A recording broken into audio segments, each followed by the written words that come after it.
Sports for Real with Coach Hall. Kliff Kingsbury is about to start his second month on the job with USC. Back in 2018, Kingsbury was hired to be the offensive coordinator under Coach Clay Helton.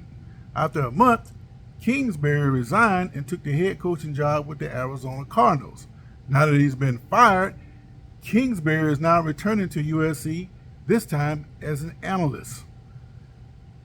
A very productive football coach at Arizona, and before that with Texas Tech working with Mahomes, Kingsbury is a very productive football coach and can get positive results, especially with a young guy like Caleb Williams. You know, he has that track record of working with Mahomes, and he worked with Kyler Murray in Arizona, so he did pretty well up until the last 4 or 5 months of the season over there with Arizona when he pretty much fell out with Kyler Murray.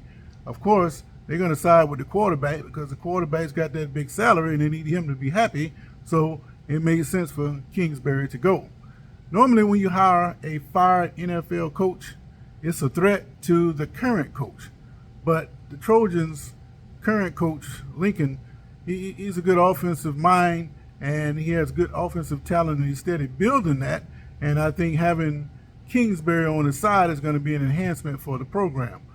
What they need to do is hire a defensive coordinator because that porous defense, the one they put on the field against Utah twice, that's the reason why the Trojans didn't make the playoffs and bring in Ohio State.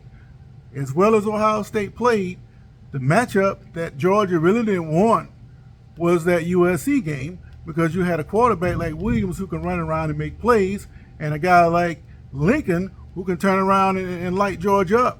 It's been proven before when he was at Oklahoma, and that Oklahoma defense was a lot worse. So I'm not saying that USC would have beat him, but Georgia breathed a sigh of relief when they got knocked off by Utah. But speaking of coming full circle, Colorado, who is now a member of the Pac-12, left the Big 12 to come to the Pac-12. Very good move for Colorado. Now, rumors are circulating that Colorado is thinking of returning back to the Big 12. Why? Well, because the Pac-12 looks like it's going to be breaking up. They're going to have to get some new members to replace USC and UCLA as it is, and if Colorado defects, it's going to leave another opening. If all this does occur, that helps one team, Colorado.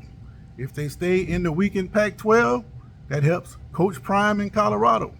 If they go back to the Big 12, that helps Coach Prime in Colorado because he doesn't have to tangle with USC and UCLA after this year, and it will be a weaker opponent that probably is going to replace them. So long as Coach Prime stays in Colorado, the chances of him putting together a competitive team conference-wise increases by the day.